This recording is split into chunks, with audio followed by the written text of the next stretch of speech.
Okay, great. So thank you, first of all, everyone, for your patience. Good morning, good afternoon, and good evening. Greetings from New York. I am Peter Sereni, Communications and KM Specialist at UNDOCO. We're all sort of working remotely today because New York has been hit by a pretty big snowstorm. So let me, as a moderator, let me sort of frame the presentations as well as the discussion that we'll have today. Today's webinar focuses on the My World 2030 platform, which is a tool for public engagement around the Sustainable Development Goals. The presentation, which was, and we're still hoping for Anand Kantaria of the SDG Action Campaign to make it online. He's experiencing some technical difficulties, and so we hope that he'll be online. What you're looking at on screen is the first slide of his presentation, which he managed to send us. And what I hope what he will speak to, and we have Kristen, also from the SDG Action Campaign, who is online and can actually speak to this a bit. There are three things that I want to say in connection with the My World 2030 platform. It's a product of the SDG Action Campaign, which is, and it builds off of the very successful My World 2015 project, and it is designed to help bring citizens' perceptions and data into the process of monitoring progress on the SDGs, and to help build dialogue between citizens and decision makers. The focus of this webinar will be to outline progress made with the My World Community Edition, a platform of 3 simple SDG engagement questions, which works both online and offline for use in national consultations. And also the My World Scientific Edition, which is basically brings together a set of almost 100 SDG related questions that have been developed and field tested by leading market research agencies, civil society organizations, and academia for use in developing comprehensive and representative studies at the country level. Let me just ask, we also have a second presenter today who has managed to get online. That's Dilek Osler of Paragon Partnerships. Paragon Partnerships is a global network of market research agencies, corporations, NGOs, academics, and UN member states working together to bring the services of the market research industry into the measurement and implementation of the Sustainable Development Goals. The main objective of Paragon Partnerships is to democratize market research data and people's insights to create a better world. Let me also just flag that we also have Gina Lucarelli, team leader of the Knowledge and Innovation team at UNDOCO online, and she might also come in with her perspective and insights. Peter, just while you've mentioned me, we do have Mitchell Toomey, the director of the SDG Action Campaign, online now. So I think probably we can kick it over to him to start us off once you're ready with the introduction. Okay, great. I'm almost there. I just wanted to flag for people's attention that if you have any questions at any point during this webinar, please put your questions in the question box, and we will field them during the course of the Q&A. And also, this webinar is being recorded, so if you miss any of this, we will send out the webinar to registrants as well as through the Coordination Practice Network. So without further ado, with apologies for any delay and also for any technical glitches that we've had. Let me just pass the mic to Mitchell Toomey, a director of the SDG Action Campaign. Mitchell, are you there? Yes, I'm here. Can you hear me? Yes. Great. Yes. Wonderful. Thank God for the technology. So, yes, thank you very much, Peter, and everyone in attendance for the participation today. And thanks for that introduction, Peter. My world, I was kind of switching my phone over, and I didn't hear all of Peter's comments, but the program is based on the successful implementation of this during the post-2015 process, wherein about 10 million people were engaged in the design of the SDGs by the means of a simple questionnaire. But it was obviously the questions are the heart of it, but the whole process is really kind of the message. So I guess you could look at the way people are getting engaged, the numbers of people that are getting engaged, and also how the engagement is being actually used, and what this data represents, and bringing dignity to the voice of the people, and so on. Just a quick background: the SDG Action Campaign, as we call ourselves now, is the second phase of campaigning around major development goals. We were the Millennium Campaign up until the end of 2015. The Secretary General renewed the kind of the mandate for the campaign to ensure that the kind of work that was done over the course of the MDGs of getting people engaged and rallying civil society networks was combined with the kind of innovations and new techniques that were used during the post-2015 process and built into a standing kind of support implementation architecture for people doing the goals. So if we go to the next slide, not sure who's running the deck right now. I've got the slide control. So just great. So, so quickly, in my world, 2015, as I mentioned, this was a project that really commenced around the time that the whole global conversation was happening, when many amazing things were done by lots of different country teams and so on. But the My World instrument was made available and used widely by a lot of partners. And it basically asked, what's most important for you and your family. It was a single question, but had 16 set options that people could choose from, and they were derived from kind of a consultative process, and they did match closely to what the goals ended up being, but they weren't exactly the same. But it gave people a chance to say, not what should the big issues of the day be, or what should the UN tackle, but what's most important for me and my family, and it becomes very personal and at a human scale. So if you go down to the next slide, the process was kicked off by the Secretary General as part of his overall kind of invitation for people to participate in the design of this SDG process. It's important to, as we've learned in campaigning, if you want people to contribute, if you want to hear their voice, you have to be very clear as to why, as to how their voice will influence affairs, and who's asking, and who's listening. And so, we've set it up, and we're doing the same this time around with the most senior officials, most senior relevant officials, to ask people to participate. That becomes enormously powerful in mobilizing volunteers and all the other pieces of the puzzle that are needed to do an exercise like this. So if we can move on to the next slide. Again, the high-level panel and all the people who were involved in the decision-making at the kind of at the high end, that you might say, of the SDGs, were really all anxious to hear, from their constituents. And so each of them, in different ways, you can see the many of the faces here that were involved in calling for this information.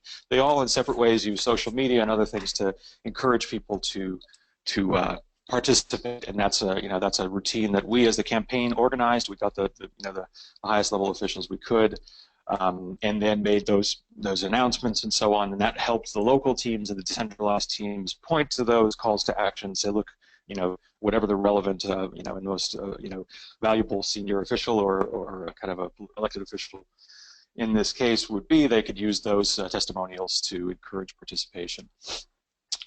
If we go down to the next slide. Yes, 1 second.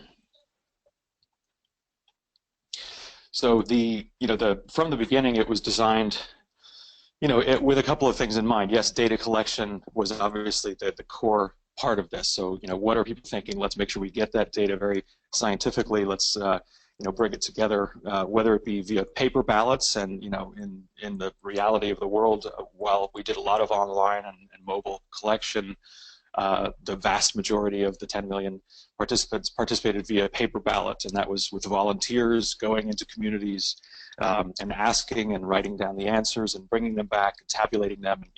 Rather labor intensive, but it was really a great way to engage a lot of youth volunteers and others in this exercise. Gave a great sense of local ownership for it, and ultimately, that process of not only going out and doing the advocacy and the kind of the interviews and the kind of bringing up the topics and spurring that conversation, but the resulting data was brought back and created very powerful evidence base for the negotiators and for those working on the goals. And it was presented in kind of charts and graphs and things that they could really start to see some trends and patterns. It wasn't just, oh, people are advocating for these goals, we should listen. It was actually saying, isn't it interesting to see the different demographic trends, people in these countries looking after these goals, and so on. And so that was a very important kind of legitimizing factor in this advocacy. So bringing kind of the data revolution to advocacy was actually seen in real life on the My World project. So if we continue to the next screen. Yes. And I think we have Anand online as well now. All right, Anand. Welcome. Do you want to take over and talk about some of the more specific country examples? No, I'll keep going if we can. So there were a number of great. Oh, are you there? Sorry, Mitchell. I am here. If you want me to. Yeah, great. Why don't you just to add a little variety to the voices? Thank you. Over Fantastic, to you. And thank you all so much for bearing with me. I don't know what happened through multiple devices getting online. So yeah, as Mitchell said, a huge country level of engagement in My World, and what we've done here is just outline some of the sort of highlights that we had in the 194 countries that engaged with My World 2015. So as you see on the screen, the top left, that's a picture of 3,000 youth volunteers sat in Mexico City, mobilized by one of our partners in Juve, who were able to collect 1.6 million votes in a matter of 3 months. So a massive sort of engagement both for these volunteer enumerators, but also obviously the citizens and communities they were able to touch. The bottom right is a picture of a number of volunteers from the National Youth Service Corps in Nigeria, where for the first time we were able to work with the government in Nigeria and the National Youth Service Corps to carry a fully representative study out in 36 countries around Nigeria. Sorry, 36 counties and districts around Nigeria. So a fully representative study, and again they were able to mobilize over 1 million vote participations in just under a month. Next slide, please. Okay. As we move forward, we used a variety of techniques to engage people in the My World project. So one of them was the use of mobile phones, particularly in conflict countries. So for example, in Yemen, we set up a call-in number using IVR technology, and we were able to gather 400,000 responses, working with the UN country office, who really did a phenomenal 360-degree marketing campaign in Yemen to promote the numbers, so that we had billboards in the center of the city, newspaper articles, banner adverts on sort of online news portals. So it really was a full engagement and really gathered a massive momentum of traffic to the call-in number in Yemen.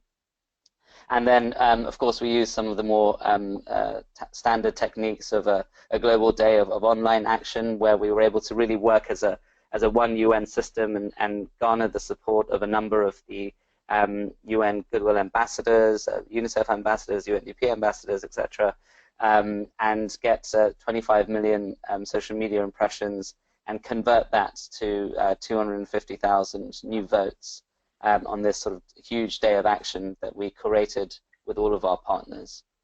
Next slide, please.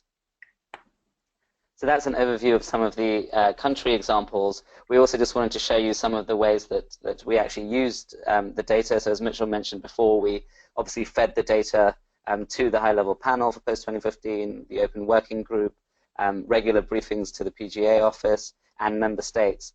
But we also worked with our civil society partners to do things like school youth debates. So we do things like balloon debates, and this picture is, I think, of a group in South Africa where these young people kind of picked which goal that they had voted for, and they kind of argued the case for why that was so critical for their country or their locality, and it really sparked conversation. And this was a big objective of My World, was really to start the conversation. It wasn't a definitive sort of study, but it really sparked a lot of conversation at a local level. The bottom right picture is a handover event. So we worked with a lot of civil society groups to produce a sort of People's Voices report for the data they've collected for their country, and then sort of hand it over to different officials, be they mayoral, ministerial, or heads of state. Next slide, please. We also sort of worked hard to make sure that as many people could participate in as many languages. So we went through a mammoth exercise, and many of you on the call probably helped us in this exercise, so thank you. We were able to get the survey into 40 languages, including indigenous languages, and make sure that that the survey was in multiple dialects, so that as many people could participate as possible. And then the bottom right picture is a picture of the Junior Chamber International, who are one of our core partners, but really one of 1,000 civil society, youth, faith community, and private sector partners that helped us take the survey out. So that's a sort of whistle-stop tour of how we arrived to where we've arrived to with the birth of My World 2030. So we can have the next slide, please. So due to the success of the initiative, a number of interested parties, both citizens that have participated, and we have almost sort of 400,000 citizens that have left their details to continue staying engaged with this initiative, as well as EOSG and a number of other sort of heads of agencies have asked us to sort of look at how My World 2030 could be very relevant to Sustainable Development Goals. So we've designed it with a view to sort of help monitor the progress of the SDGs by gathering citizens' perceptions data, help build accountability networks, and create dialogue between citizens and decision makers. Next slide, please. So the way, I mean, this slide sort of just illustrates the journey from My World 2015 to My World 2030. So My World 2015 rather was much more about, was a simple prioritization vehicle for the goals. It was about getting to a huge scale of citizen involvement, working with partners.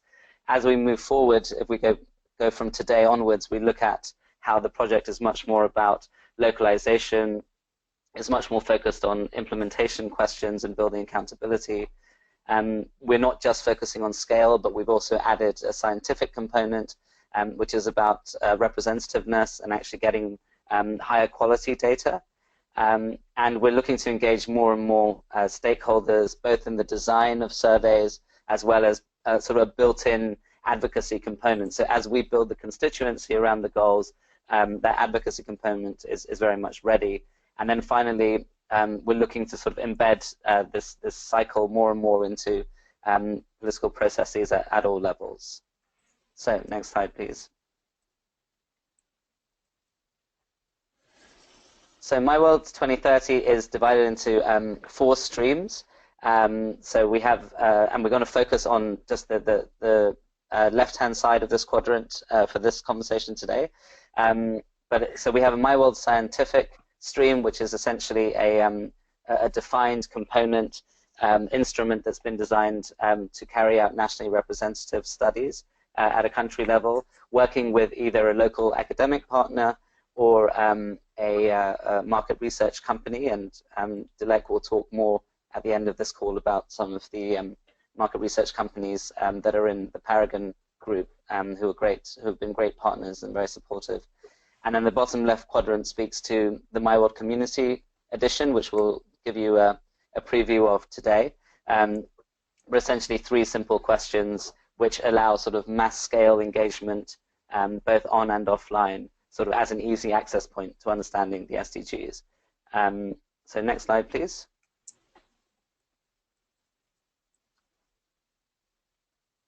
So here's a quick summary of some of the things that we've done to build out the My World community functionality. So we now have the survey online and ready in 9 languages, and we'll be showing you some screenshots from that survey after this particular slide.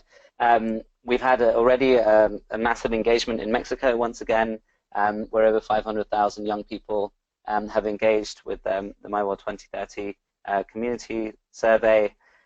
We've also partnered with a youth volunteer group who've carried out a tour of Africa called the Road to Nairobi, where they use these community questions as well as gathering picture and voice stories from individuals about what their immediate needs are and why they care about the goals. We've also worked with the UN country office in Myanmar to sort of customize this platform and add more local sort of breakouts and regional breakouts from people voting, as well as to have it in the local Burmese languages. And we've partnered with a big civil society group in China called YouThink to develop a Chinese app using these questions as well. And finally, we're in sort of conversations with DPI and the GSMA to sort of integrate these questions into the app that's been developed. So that's an overview of the community functionality. And then to turn your attention to the right-hand side of the screen, the My World Scientific component. So we're now ready with a question library which is now expanded. It's almost 100 questions, which have been designed by ourselves at the SDG Action Campaign, working with UNDP, the Overseas Development Institute, and Qatar Republic, a big marketing research agency. We've now field tested these questions in the UK, in Kenya, and in Thailand. So we worked in the slums in Thailand and in Kenya, and sort of went into communities, as well as doing cognitive sort of city-based testing to make sure we got that rural-urban sort of split. And that questionnaire is now ready, and again, we'll show you some examples of the questions later on in the presentation. Some of the questions have already been sort of tested by the government of Morocco in the perception survey that they've done, and we're working with Paragon Partnerships to introduce some of these questions into tracker surveys that are being conducted by the likes of Nielsen and Big Picture and other sort of ongoing trackers of progress. And finally, we're looking to integrate this sort of question library into a series of pilots being done under the banner of We the Peoples, which is a one UN initiative, so a collection of sort of UNICEF, UNDP, WFP, ourselves, and U-Report, and several others who are looking to do some specific pilots around the high-level political forum. So next slide, please. So just wanted to take the opportunity to kind of just show you some of the screenshots of the community survey that's now available at myworld2030.org. So this is the home screen. As I mentioned, there's only 3 questions that we ask. So the first is a very simple awareness question, sort of, are you aware of the SDGs or the global goals? The next question, so next slide, please, ask people which of the following goals are of immediate concern to them and their families, so that we kind of address the issue of timeline in national level implementation. And then the final question, next slide, please. Ask citizens, once they've selected 6 out of the 17, how they would rate the situation on their chosen goals over the last 12 months. So have things got better, stayed the same, or got worse? So as you can see, a very simple, easy access questionnaire, which gives us a sense of awareness of sort of localization, and also perceived progress over time. And this 12-month cycle is very much sort of in line with the indicators that are being monitored through the official processes. Now, this platform at My World 2030, of course, is available online, but it also has a functionality to work offline. So once it's been uploaded once on your smartphone or any sort of tablet, it can then be used in the field to collect as many votes as you would like to. And then as you come back into a Wi-Fi area, you can just hit upload, and all of those votes would be recorded in our system. We're, of course, working on visualizing these votes in a very compelling way, much as we did with My World 2015, and that work is in process and will be led out of our new center in Bonn, which we'll speak about towards the end.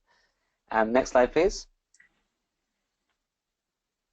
So as I mentioned, there is we've developed this large question library of 100 questions. They span general questions, which are sort of collecting information on how people around the world are experiencing life in the areas covered by the SDGs. So as we know, sort of we as a system divide the world into goals, etc., but other people are just living their life, and it's sort of designed to sort of ask people questions in language and in headings that they can understand. We then drill down deeper into some of the goals that we believe where there are data gaps and we're lacking some information from other sources. So some examples of the questions can be seen on the right-hand side. For example, we ask a question about infrastructure. So how would you rate the quality of roads inside your town, village, or neighborhood, from excellent to poor? We also ask about health and safety at work. So in the last month, during the course of your work, have you been subjected to any of the following? Sort of verbal abuse, unwanted sexual attention, physical violence. And similarly, we've asked sort of questions around peace, justice, and strong institutions at Goal 16, and questions such as how would you say the political system in how much would you say the political system in your country allows people like you to have a say in what the government does. So really, we've tried to sort of synthesize the language of the targets and indicators into questions where citizens' perceptions would really be the most useful and impactful. And as I say, there's 100 questions now developed, and we should be able to share the link to the whole question library. It's literally hot off the press because we only got the finalized version in yesterday. We should be able to send it, Peter and Gina, through you in the next couple of days in its entirety. Okay, so next slide, please. So we also wanted to just give a quick snapshot on some of the creative ways that once this huge amount of data is gathered, how we sort of tell that story in a way to really build empathy between decision makers and the people that they serve. In My World 2015, we gathered 60 million data points, so we really had to find lots of creative ways to make sure that all of that data was conveyed to decision makers.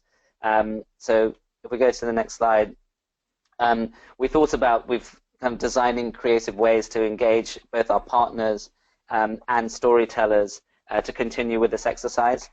So one of the things that we've done is created a People's Voices Challenge, where partners are sort of challenged to go out and gather not just the most number of votes, but to, in the spirit of leave no one behind, to reach out to the most marginalized communities, to really harness innovation, to come up with the most creative combination of multi-stakeholder groups to achieve their goals.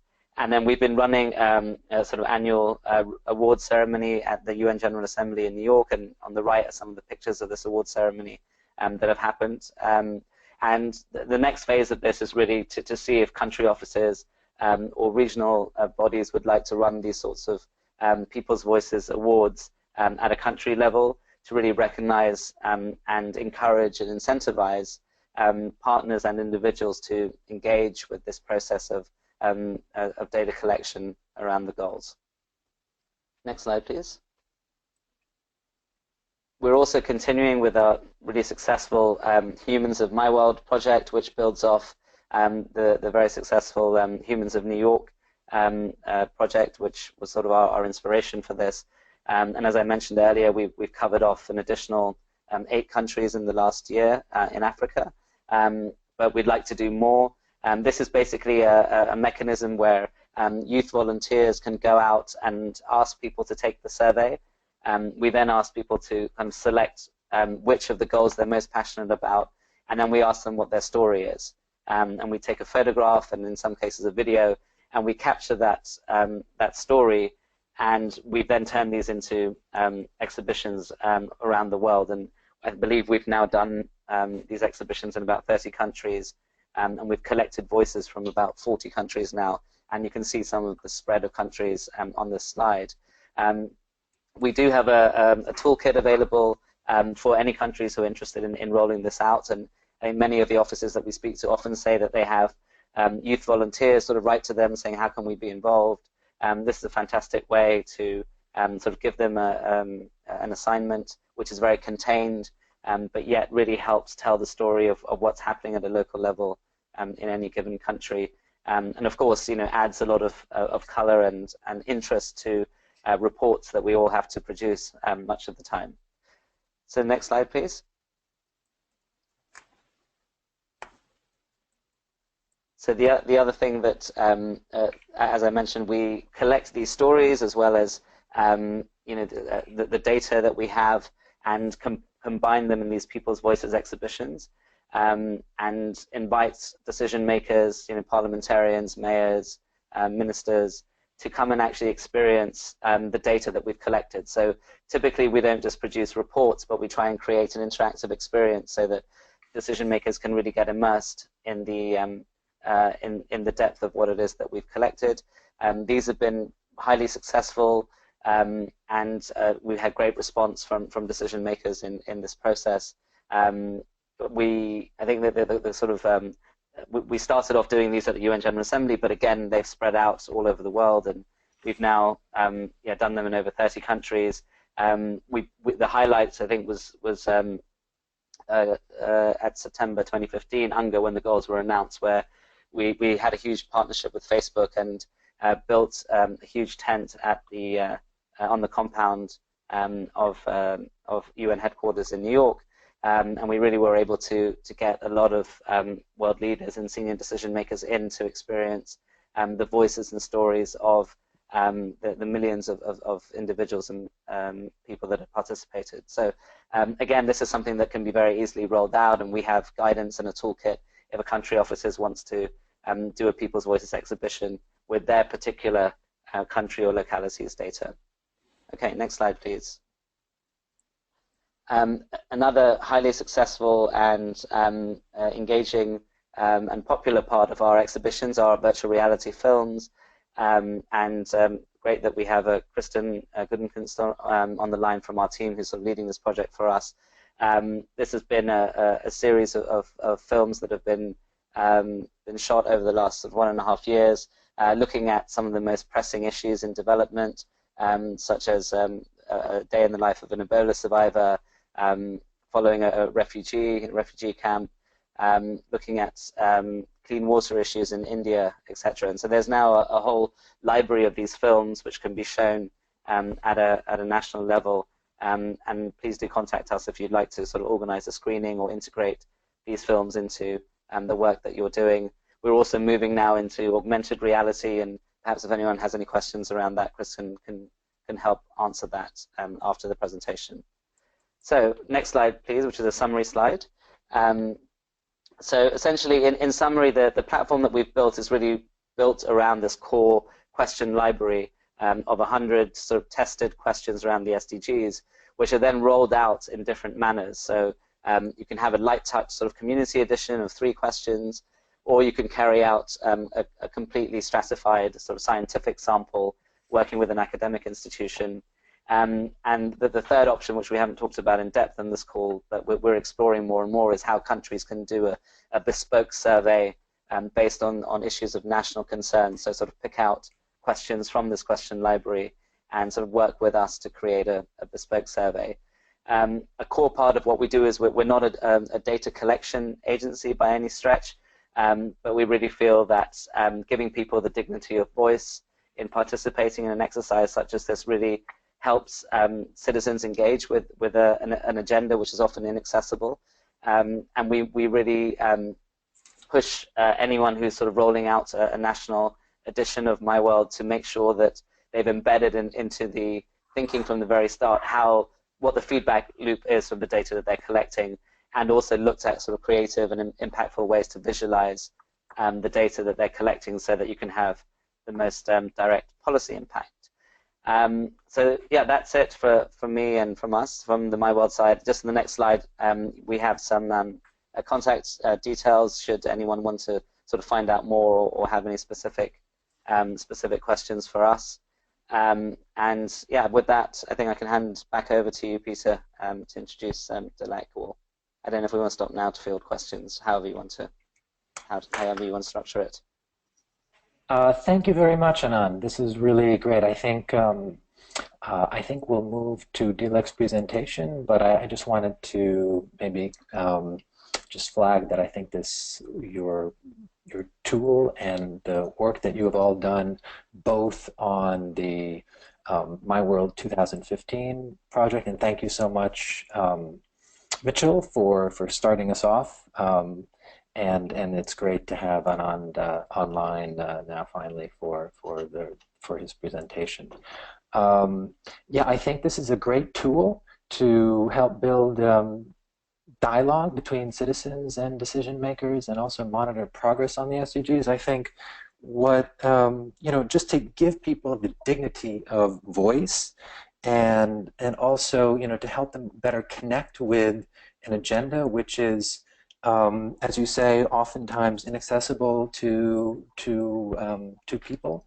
So I think this tool is a fantastic step forward, and I'm sure that people at the country level listening to this presentation will want to know sort of how concretely they can connect with this and make use of all the work that you have done, and both on the community edition as well as on the scientific edition of My World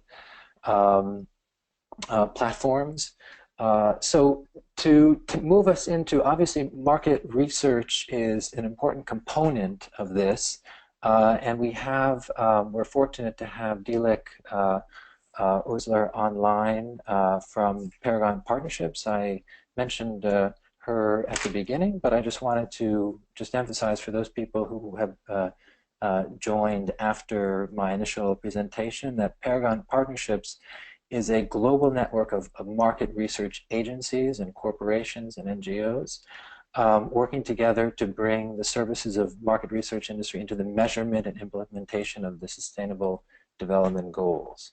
So yeah, I think without further ado, let me pass the floor to Dilek, and I'm going to make you the presenter. Dilek, are you there? Yes, hi. Okay, one moment. Let me just make you the presenter, and you are going to be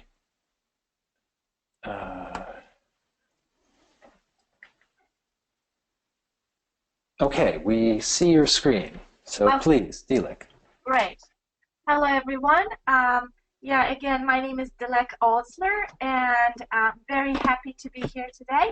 And thank you for giving me this opportunity. I am leading Paragon Partnerships, like Peter said. But before telling you a bit about Paragon, I want to start by thanking Anand and Mitchell for being a great partner and helping us get in touch with the right parties like yourselves, so that more people can make use of our services that we have to offer to help with the SDGs. And I think what we have to offer, it fits very well with and complementary, very, very complementary to what they have been doing through the My World platform. So I hope this will be useful to everybody. So what is Paragon? So Paragon is quite a new organization, only about a year old. And what it is like Peter said, it's a global network of market research agencies, their clients, actually the clients being like big companies like Coca Cola, PepsiCo, or Unilever, the company that I'm actually working for, and NGOs and academics, and of course Anand's team, SDG Action Campaign. We are working together to bring the services and resources of the global market research industry into the measurement and implementation of SDGs. So if you ask what is market research, I just to make sure that we're on a level field here, just to repeat what it is, it's actually the action of gathering information about people's needs and preferences. And private sector makes use of that extensively to get to know their consumers, to understand the market, and make the right choices to launch products, amend their products, even advertising, to make sure that the advertising is capturing the hearts and minds of people and leading them into purchase. So as market, Peter, are you? Would you like to put yourself on mute? Oh yes, sorry about that. Sorry about that. Okay, so as market research industry, we already collect a lot of data and insight into people, like I was saying, like, as the private sector, and their lives all around the world. And this is all paid by private companies like Unilever and PepsiCo. And through Paragon, we bring our expertise to use and interpret this data and insights for the measurement of and implementation of SDGs now. And we provide this market research data that is both quantitative and qualitative to answer questions. And the good thing about this is we use our resources and volunteer force to help for these resources. And we currently have 29 partners. Actually, it says 26, but we increased to 29 recently, and we are increasing every day. So in a nutshell, what Paragon is, it's a way to democratize market research data and people insights to create a brighter future for the world. That is our motto. So what are the different ways that Paragon can help with the SDG measurement and implementation? So we not only add questions to our existing surveys that we field every day for the current private companies, which we can open up for anyone to add questions at the end of, but we also dig into the existing market research data, because we have all that existing data from years and years, and when there's a request, we can dig into the existing data to come up with interpretation of that data and provide answers and insights. The other thing we can do is we can start new researches that maybe we can't find the answer to the question in the existing data, and maybe we're not fielding a survey that might be suitable for that specific question. And at that point, we are open to fielding a new research just tailor-made to that specific question to answer that specific SDG question. Let me now talk about how our partnership first came about with Anand's team, Mitchell's team. And actually, I also want to give an example of a study that we did together with them to show how actually Paragon can help. So we realized that in My World 2015 data, Philippines was one of the countries with the highest participation to the survey. They had twice as many people than an average country participating in the survey. So we said, let's understand better. Why have the citizens of Philippines identified education, healthcare, and employment as their top 3 issues that mattered the most in the My World 15? What do they really want from their government under these topics? And what aspects of them were had the most significance to them? So to answer those questions, we used online quantitative research, and then we followed it by web-enabled live connects for qualitative understanding. So we administered 2 consecutive researches to complement each other, which was like a 2-step approach. And on the quantitative part, what did we actually investigate under these? What we investigated was the 3 topics that we know mattered most to the citizens of Philippines, which were healthcare, employment, and education. In the qualitative part, our aim here was to go deeper on those 3 topics that we had in the quant survey and understand in more depth what the citizens of Philippines thought could be done to improve in those areas and the reasons behind. So here we investigated the topics of high cost of healthcare, youth unemployment, and low elementary school participation. I will now go briefly through the details and some of the results of those two studies, just to give you a sense of what can be possible. So in the in the quantitative study, we talked to 842 respondents from different parts of the country, and our sample was quite diverse actually, with respondents from both genders, both urban and rural, different age groups, across different income groups and levels of education. Fits very well with leave no one behind agenda. And we weighted the data afterwards based on the census data so that it's nationally representative as much as possible too. So just to share you with a few of the findings that we saw, for the sake of time, I'll not just go to much detail, but focus on some total level key findings, but certainly can share the subgroup data and the rest of the findings later with anyone interested offline. So this one is about healthcare. If we were to focus on the top 3 points, it is obviously, we can see here that accessibility to healthcare seems to be the most important issue under the healthcare topic, and with almost 1/3 of the people saying it would have big impact on their lives if realized. And they want access to healthcare regardless of how remote the areas they live are or how economically challenged they are, which are represented by the first 2 bars that you see on this chart. And the third priority for them was the skill levels of the healthcare. They want skilled professionals where they would like to make sure that they are getting quality healthcare from skilled personnel. And this is also at similar levels at 26%.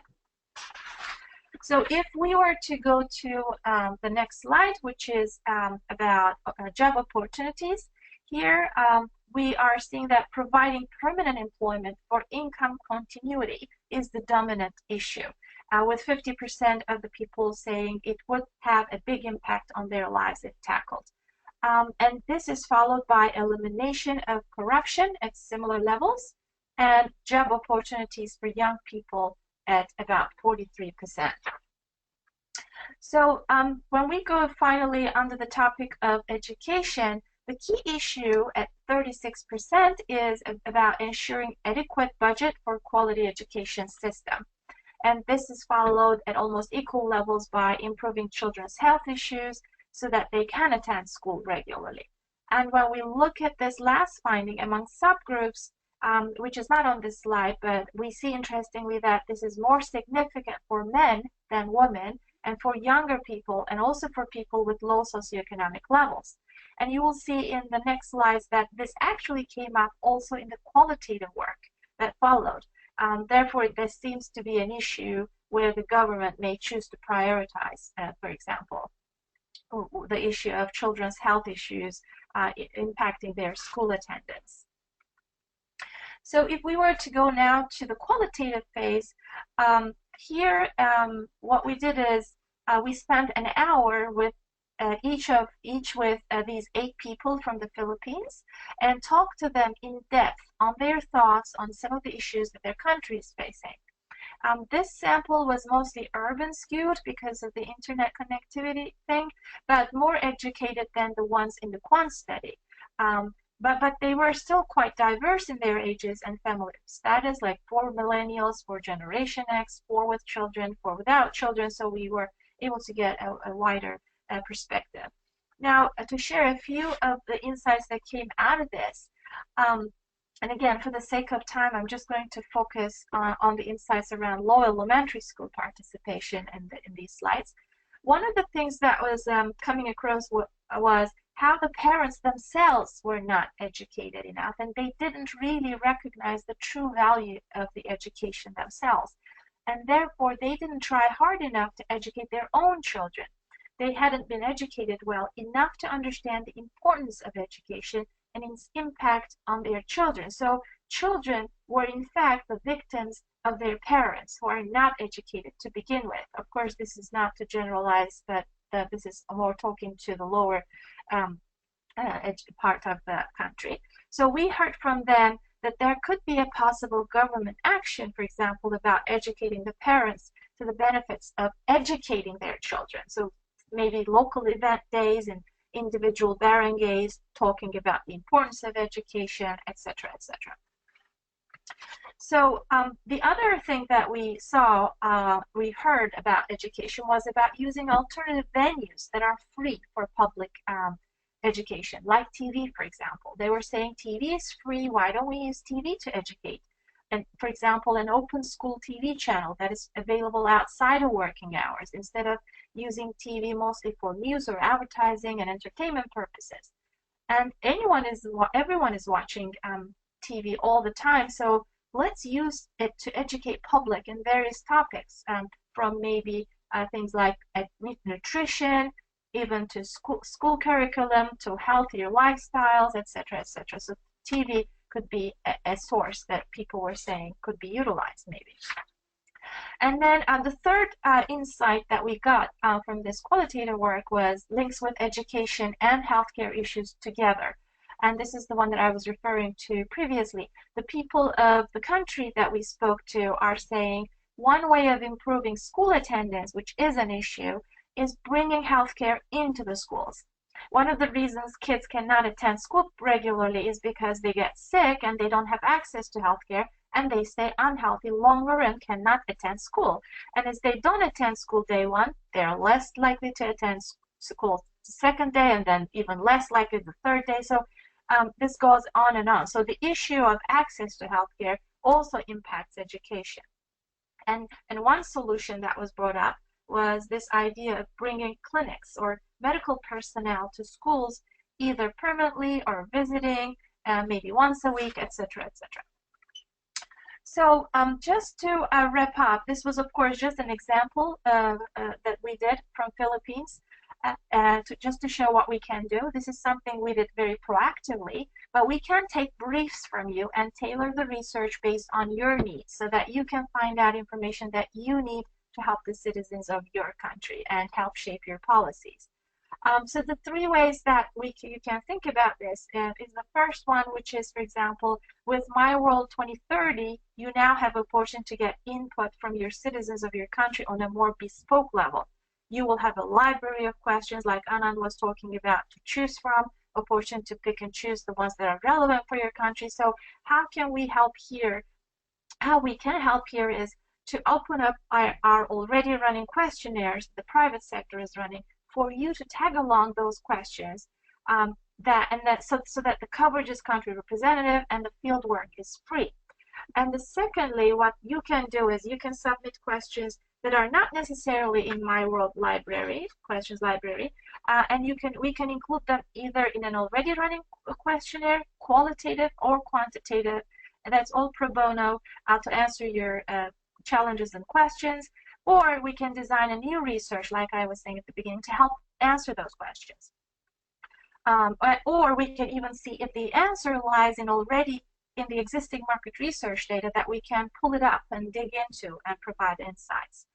And finally, this can be something longer term, which we can look into putting together local country Paragon chapters who can work closely with you at the local level. For example, where you can work either directly with you or the designated NGOs or scholars, the think tanks that you might refer to us in your countries, which is another option. So in short, we believe we can help bring the citizens' voice into policy making by bringing to the surface what their problems are from their eyes and understanding what would really make a difference to their lives and help you define your agenda going forward. Our contact information is on the screen. Please make a note of it, and make use of it. Thank you. Thank you very much, Dilek. This is really a very interesting presentation. I'm sure that country teams will gain a lot from this introduction. And I think it's fantastic. You're offering the service on a, if I understand correctly, on a pro bono basis to the UN. That's correct. Yeah, I think this is, to be able to tap into your knowledge and networks and your coverage, and also to avail ourselves of the field work that you can do is really something that I think country teams might be very well interested in tapping into. So I think this is really very very helpful and very very useful for all of us to know more about. Let me. I'm just turning now to the question box. We have a couple of questions that have come in from those online, and let me just say before I turn to the questions whether Gina or Mitchell would like to make any thoughts to frame what has been discussed so far. Peter, would you like to? Sorry, would you like This to take? is Mitchell. Sorry, Peter, would you like to stop presenting my screen, or? Well, I think that's, yeah. I can do that. I can switch it back to Anand's final slide if that works for you. Mitchell, did you want to come in here?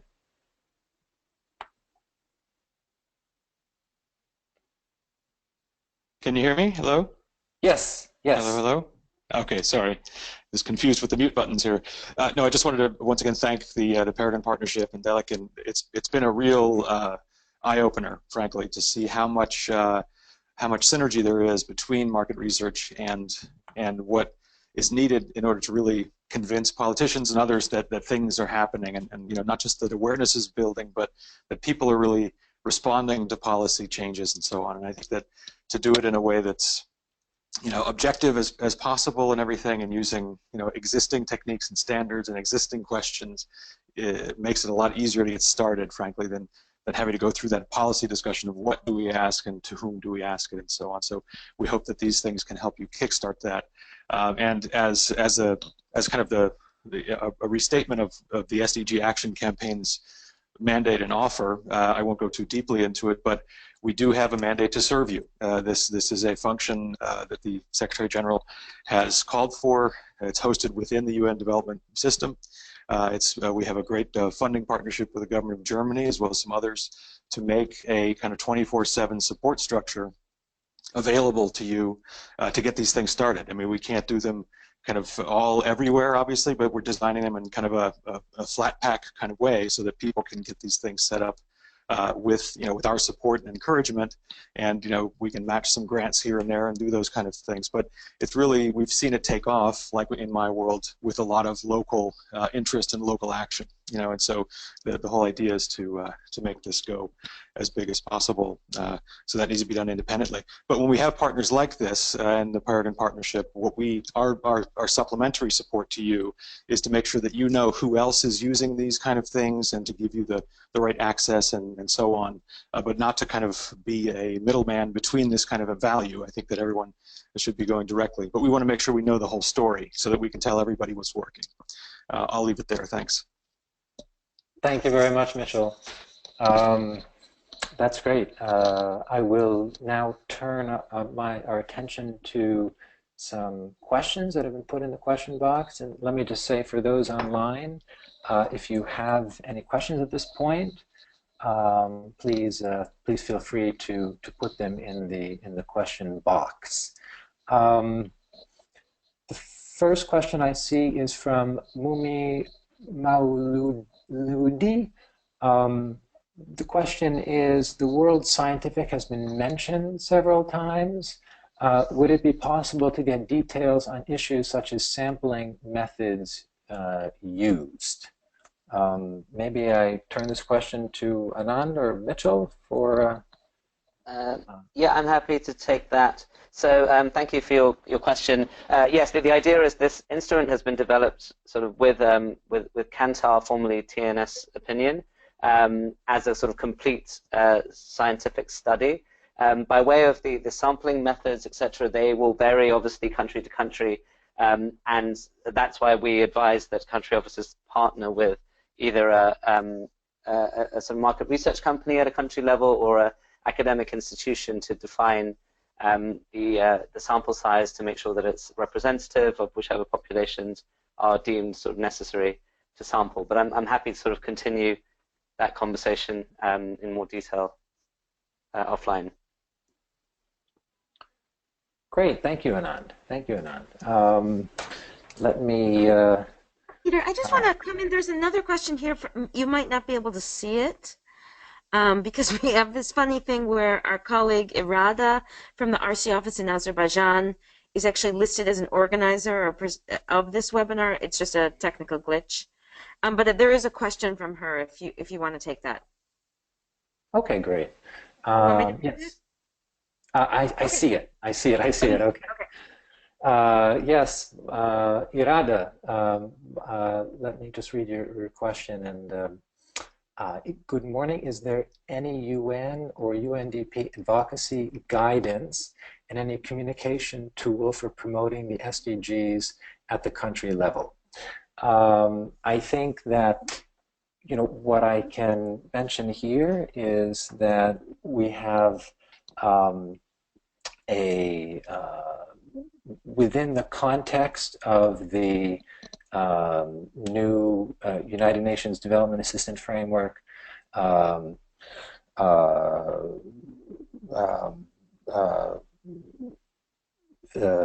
guidelines for how to go about implementing them. The Communications and Advocacy Working Group of the UNDG is putting together a guidance on how to go about SDG, how to go about promoting the Sustainable Development Goals at the country level.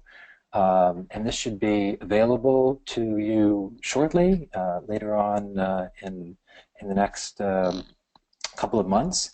And I think that also there are tools which are being offered by the Department of Public Information, and I'd be happy to share a link to some of the materials that are on their platform for promoting the Sustainable Development Goals.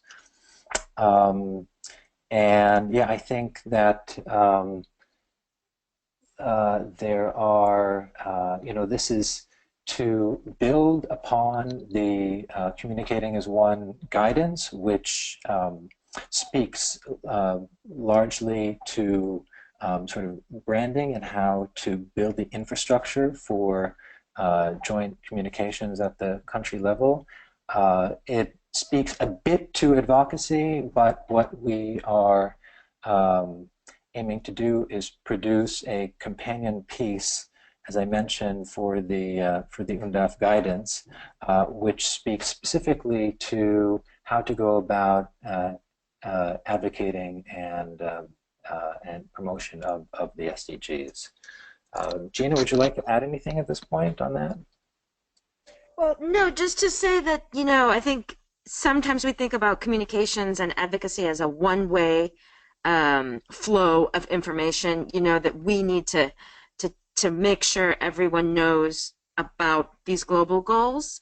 And I would just like to say, you know, what we've seen here from the SDG Action Campaign and from Paragon, our partners there, is that it's really a two-way street. And actually, these kinds of activities, you know, forums, campaigns, exhibitions, can often be an even better way to communicate and advocate for sustainable development goals than just issuing a report or issuing a press release or doing our sort of traditional communications and advocacy activities. So just to broaden what we think, I think we've heard today about some great tools. It's a two-way street here, and we're trying to get feedback from citizens as much as we are, you know, spreading the word about these goals, with the hope that they hold their governments to account for the promises they made in 2015. Great. Thank you, Gina. I think that's a really critical point, and it's also a bit reflected in the next question, which is from Borka Jeremic of Serbia. Hi, everyone. Greetings from the RCO in Serbia. As you might have been aware, we've used the Serbia We Want platform in the previous phase. Since this platform is a bit static for further use, I was wondering if we could also adapt it to the Serbian language. So I guess the question is, to what extent can the platforms that were mentioned be localized in local languages? Anand, do you want to? Yeah, I'm happy to take that. Yeah, great. Thanks for that question. It's a great question. So, as mentioned sort of previously, a lot of our design starts with the country office in mind, and so too with My World 2030, certainly, where sort of we've developed a sort of language, a simple sort of Google document, which basic country officers can take and sort of add in their local language. And then we'd sort of update that to our form. We'd create a form in the Serbian language, and then you'd be able to link directly to that. So that functionality has been built in, certainly to the My World Community Edition. So please do sort of contact us and let us know, and we'd be thrilled to work with you to make that happen. With regards to the broader question library, just because we've just sort of finalized it, the idea is to now go through the same process of sort of mapping it out into an Excel file with every sort of word that needs to be translated, and then work with country officers over time to have that library in as many languages as possible. But certainly for the portal that we've built so far, we can add in additional languages. Over. Great, thanks, Anand. A question from Linnea von Wagenen. Could you tell us more about the best way to get in touch with you to start up a partnership? Maybe you could just outline it on sort of, I know on the screen we have your contact email. You know, what is the process, and what do people need to think about before engaging you on this issue? Sure. Actually, so thank you for that, because there is an actually updated email which will probably be better for everyone to contact, because then anyone in the team can pick it up.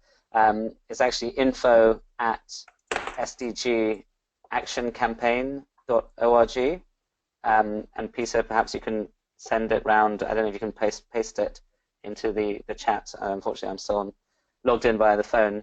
But once again, it's info@sdgactioncampaign.org. The process for participating as a My World partner, we have an application form which we will then send you. This is just to help us also coordinate within country, because as you can imagine, sometimes we have sort of 2 or 3 partners. It's not just the UN system who are driving these sorts of projects. So if we have a civil society partner already operating in that country, it allows us to keep track of who's kind of coordinating efforts in any given locality. But the sort of simple questionnaire also encourages country officers to think about the full cycle, from not just obviously the design of the questions, which is critical, but how they're going to be marketed and communicated, and then also how the data is going to be used and embedded into political processes. So there are certain requisites that we have for before someone can actually come on board as a My World partner and sort of use that brand. Is that there's certain key tenets of any My World project that needs to be in place. It's not just a case of sort of doing a survey monkey or a quick online survey, but we really need to think through the whole cycle of the feedback loop and the communications loop, embedding principles such as leave no one behind, and making sure that whatever we develop is available offline as well as online, etc. So we can send that application form and guidance to any country that's looking to participate with us. And then, as mentioned, with some of the other programs, such as the People's Voices Challenge or the Humans of My World, we have a series of toolkits which we can send you, which will guide you through the specific steps for setting one of those programs up in country. Thank you. Great, thank you, Anand. This has been really very, very useful and helpful. I put the contact information in the chat box, so send it. I think everyone has it. We have maybe 5 more minutes left before the webinar is scheduled to come to a close. So if you have any questions, colleagues, please put them in the question box. Peter? And yes, Mitchell. This is Mitchell. If I may, while people are pondering that last question, just another angle to this that might be interesting to some country teams. The UNV was a very key partner in the first wave of the My World exercise and the whole post-2015 process, frankly. And perhaps some of you recall having a specialized UNV there just for the duration of that year or so of the consultation. But it was that catalytic role that kind of organized My World activities and other things. And we've been, now that we have this new center in Bonn, and I guess we haven't really articulated that very well, but this center is this freestanding, campaign office, but we're going to collaborate very closely with UNV. And we find that the using the UNV modality is to create like a campaign manager type post or temporary position not only gives you access to talent outside the normal, kind of talent network within the UN, but it also creates it usually pulls from a community that understands volunteering, and then they can go out and start to build kind of a durable network of volunteers to help you do these kind of exercises over time. Because like the My World things and the questionnaires, these are not one-time exercises. These are designed to give you information over time. And in order to do that, you really need a committed network of people who are in it for the marathon, in it for the long haul. And getting that kind of spirit going is really, there is pro bono assistance, and there will always be goodwill available. But you need that durable network of volunteers who feel a sense of ownership. And it's just a quick pitch for working with UNV. We can help set that up, as Anand said. We have the support channel at sdgactioncampaign.org. You can email us. We're going to be setting up all kinds of entry points to make sure you can find us. But we also now have just hired a team. We've got a focal point for each region. They're going to be specialized in supporting country teams within those regions to get what you need and solve your problems, and get these things kickstarted. So I'll just leave it there. Thank you. Thank you, Mitchell. One question from Borka Jeremic, who is actually doing the administration of the My World 2030 platform? Anand, do you want to take that? Yep. Sure. So yes, as Mitchell said, it would be administered by the SDG Action Campaign out of our new center in Bonn, Germany, which will be a global sort of support center to also facilitate sort of all country demands around campaigning and advocacy. But it'll be administered by us there. Great. Dilek, are you still online? I just want to give you a moment, if you'd like, to comment or build upon any of the questions that have been asked. Yes, I'm online. I just want to refer back to Gina's comment about how this is a two-way street. I think that's the kind of the core of what we are actually talking about today, that we need to hear people's voices to be able to implement policies, regulations, or actions for SDGs going forward. That is kind of the core of why we are doing this for the people. So I just want to say that as a close, that hearing people is one of the most important aspects of bringing the SDGs to life. Fantastic, and that's really, that cuts to the core of why we're all online today, and I think this cuts to the core of the issue in terms of the services which are being offered by the SDG Action Campaign and also by Paragon Partnerships. I think that we have no more questions. No, we have one more, and then I think maybe we'll wrap up since it's 10:30. The last question is from Mumi Maulidi, sorry. Given that My World Survey seeks to capture time series data, is there any guidance on how often the survey should be conducted, annually or every 2 years? Anand, do you want to quickly speak to that? Yeah, absolutely. Thank you for that question. So by way of the community edition, our vision is that it would be collected at an ongoing basis, because obviously it's very difficult to synchronize across 200 odd countries as to collecting data at a particular time. but we are clear about sort of the feedback moments which we drive towards. So the idea is to have a strong body of evidence for each high-level political forum in July, with a particular focus, obviously, on the national volunteering countries for that forum. Then, of course, the UN General Assembly in September. So by way of the community data would be on an ongoing basis, and the visualization that we will build in is a sort of real-time visualization tool. So that data is continuously updated. By way of the scientific nationally representative studies, we're still finalizing and testing, but we anticipate between 2 to 3 years being the cycle that we would advise these studies to be continued. Obviously, they take a lot more time to set up and are a lot more resource intensive, so they cannot be sort of conducted real time or every year. So it's between 2 to 3 years, but we're going to kind of see how it plays out as we roll out in more countries, and then have a more sort of specific guidance note on that. Over. Thank you very much, Anand. So I think this has really been from my side, and I hope from your side as well, a useful and productive exchange.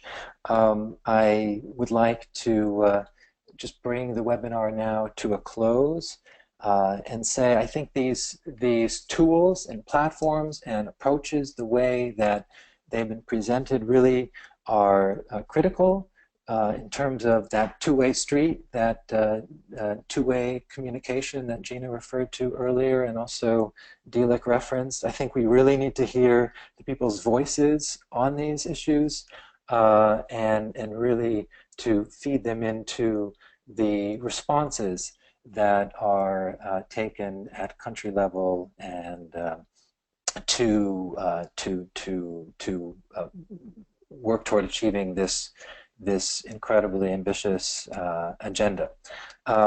So let me thank Anand of the SDG Action Campaign, as well as, of course, Mitchell for jumping in at the beginning at short notice to kick us off. Really appreciate that, and apologies again for the technical moment that we had at the beginning. Dilek from Paragon Partnerships, thank you very much for your really very insightful presentation and your offer to provide colleagues with services, the services that you spoke to earlier. Also, thanks to Gina for coming in with some key comments on this topic as well. And thanks to you, colleagues in the field. We had about 60 people registered, and about a bit over 30 online now. This webinar is being recorded, and I will send around the link to a recording of the webinar. So if you'd like to refer to it later, all of this content will be available for you.